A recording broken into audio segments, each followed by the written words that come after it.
नमस्कार मित्रों, आपका एक बार फिर से मेरे YouTube चैनल पर स्वागत है।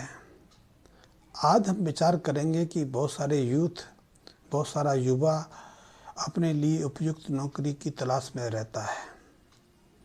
आज का यूथ सरकारी नौकरी में कम जाना चाहता है क्योंकि सरकारी नौकरी की ऑप्शंस निरंतर घटती जा रही हैं और आज का यूथ प्राइवेट सेक्टर का चुनाव करता है, लेकिन प्राइवेट सेक्टर में अपने लिए उपयुक्त नौकरी सहजता से पा लेना भी उसके लिए मुश्किल होती है, क्योंकि यदि उसकी अच्छी एजुकेशन नहीं है, उसके पास अच्छा स्किल नहीं है, अकादमिक बैकग्राउंड उच्चतम आधुनिक नहीं है, तो प्राइवेट सेक्टर में भी अच्छी नौकरी मिल पाना, अच्छी नौकरी चुनाव कर पाना सहज संभव नहीं होता।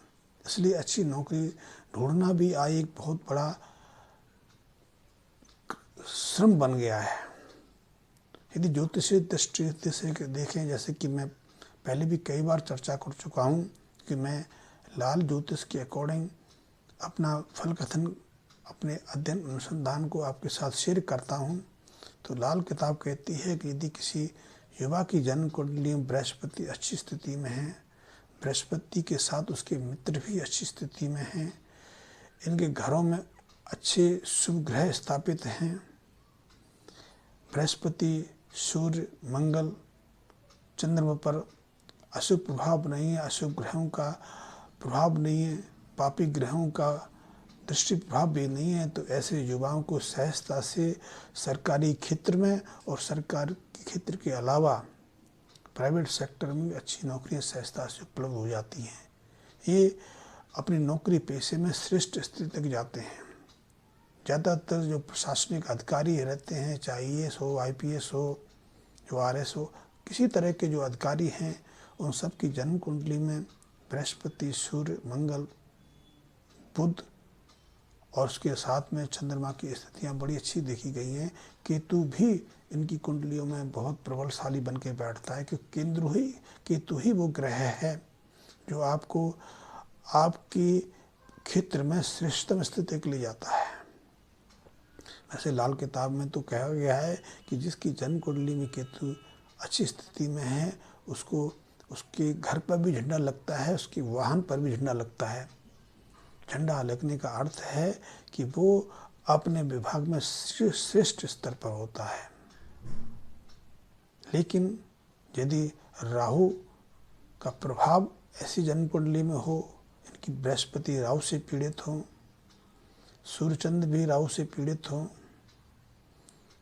या फिर जो राहु की मित्र ग्रह हैं उनके घरों में अशुभ ग्रह विराजमान हो, पापी ग्रह विराजमान हो, और यदि ऐसे युवाओं की वर्षफल के अनुसार राहु का, शनि का प्रभाव आता हो, चल रहा हो, तो ऐसे लोगों को नौकरी ढूंढने में अपने चप्पल जूते घिसाने पड़ते हैं, बहुत श्रम करना पड़ता है और पर्याप्त यत्न के बावजूद भी वो अपने लिए अनुकूल नौकरी नहीं ढूंढ पाते।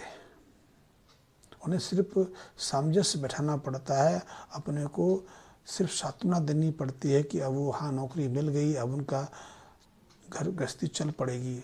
लेकिन ऐसी नौकरी में भी कई तरह की विघ्न बाधाएं बनी रहती हैं कि राहु का जो प्रभाव है वो मन में गंदे विचार, गंदी योजनाएं, गंदे कार्य करने के लिए प्रेरित करता रहता है। ऐसे कार्य करने के लिए प्रेरित करता है या तो व्यक्ति स्वयं उस नौकरी को छोड़ देता है, या उसकी जो कार्य विधि को देखकर उसके अपने मालिक उसे नौकरी से अलग कर देते हैं। ऐसे अशुभ ग्रहों से युक्त राहु, शनि की पापी प्रभाव से पीड़ित युवाओं को ही, लोगों को ही अपनी नौकरी से बर्खास्त होना पड़ता है, सस्पेंड होना पड़ता है, या फिर उनके लंबे लंबे स्थानांतरण होते हैं, उनके ऊपर झूठे एलिगेशन लगते हैं, उनकी उन्नति में परेशानी आती है, या फिर बार बार ऐसे युवाओं को नौकरी बदलनी पड़ने को मजबूर होना पड़ता है, उनकी नौकरी छूटती रहती है। यदि ऐसी स्थिति बनती है तो समय रहते अपनी उन अशुभ ग्रहों की स्थितियों को सुधार करने के लिए कुछ उपायों की मदद भी लेते रहना चाहिए। ऐसे प्रयोगों से न केवल योग्यता अनुसार आपको नौकरी सहजता से प्राप्त हो जाती है, बल्कि नौकरी भी ज़्यादा टिकाऊ होती है। नौकरी को बार बार बदलने के लिए, छोड़ने के लिए बाध्य नहीं होना पड़ता, और आप अपनी क्षमता के अनुसार अपने कौशल को, अपनी योग्यता को वहाँ प्रमाणित कर पाते हैं। और आपकी योग्यता को, आपकी कुशलता को देखकर आपके जो बॉस हैं, आपके जो मालिक हैं, वो आपसे प्रभावित होते हैं। आपका उत्तरदायित्व बढ़ता है, आपकी प्रतिष्ठा बढ़ती है, और उसके साथ आपकी नौकरी में स्थिरता आती है। फिर भी कई बार देखा गया है कि बहुत सारे युवा किसी गलतफहमी के कारण, किसी गलत विचार के कारण एक अच्छी नौकरी को छोड़ देते हैं, फिर दूसरी नौकरी ढूंढते हैं, फिर उनका वही छोड़ने और चुनने ढूंढने का सिलसिला चलता रहता है। यदि आपके सामने स्थिति बन रही है, या तो आपको अपने अनुकूल नौकरी नहीं मिल रही है, या यदि आप नौकरी कर रहे हैं तो आपके सिर पर हमेशा डर रहता है कि कहीं नौकरी चली ना जाए, कहीं आपका बॉस या आपका स्वामी, मालिक आपको नौकरी से निकाल ना दे, या फिर अभी भी आप बार बार नौकरी छोड़ने और ढूंढने की प्रक्रिया में लगे रहते हैं, तो आपको समय रहते लाल किताब आधारित कुछ प्रयोगों करते रहना चाहिए। लाल किताब के प्रयोग बहुत अनुकूल रहते हैं, क्योंकि ये हमारी ग्रहों की दृष्टि को, ग्रहों की भावना को बदल देते हैं। जो परंपरागत जो वैदिक ज्योतिष है, हम उसमें ग्रहों से अपेक्षा करते हैं कि ग्रह अपनी दिशा बदले तो हमारे भाग्य में बदलाव आए।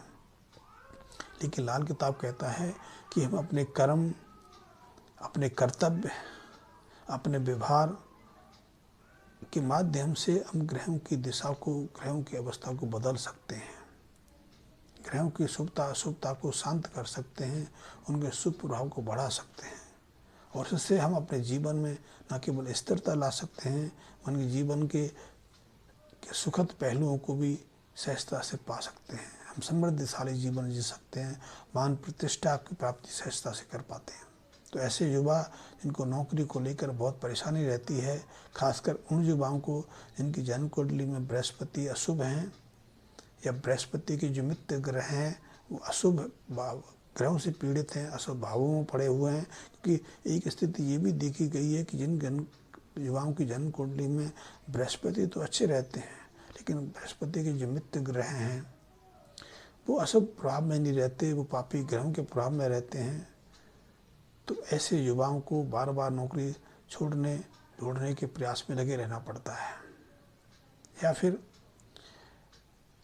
जिन युवाओं की जन्म कुंडली बृहस्पति स्वयं अशुभ भाव में रहते हैं, क्योंकि बृहस्पति के शुभ भाव माने गए हैं पहला घर, चौथा घर, पांचवा घर, छठवां घर,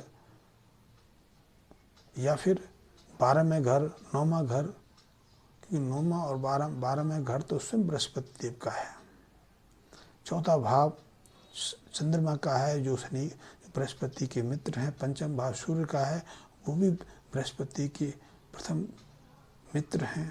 तो ऐसे भावों में बृहस्पति शुभ रहते हैं, लेकिन ऐसी अवस्था में बृहस्पति के मित्र अशुभ घरों में चले जाएं या अशुभ प्रभावों से पीड़ित हो जाएं, तो बृहस्पति का जो शुभ प्रभाव है समाप्त हो जाता है, उनकी नौकरी जाना युक्ति बन जाती है। तो ऐसे में सर्वप्रथम ऐसे युवाओं को नौकरी ढूंढने से पहले या नौकरी को स्थिरता देने के लिए 43 दिन तक लगातार, यदि जन्मदिन आने वाला है या आसपास है तो आप जन्मदिन से कर सकते हैं, अन्यथा पहली बार तो कभी भी कर सकते हैं। और प्रत्येक वर्ष जन्मदिन पर इस उपाय को अवश्य करेंगे तो 43 दिन तक लगातार गुड़ और भुने हुए गेहूँ लेकर उसके लड्डू बनाकर आप बंदरों को खिलाएं।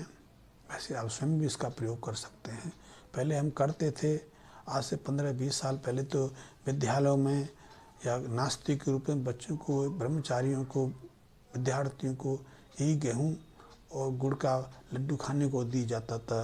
इससे सूर्य की प्रबलता बढ़ती है, मंगल का तेज बढ़ता है, बुद्धि हमारी प्रवीण बनती है, हमारा औरा मंडल में प्रभाव आता है।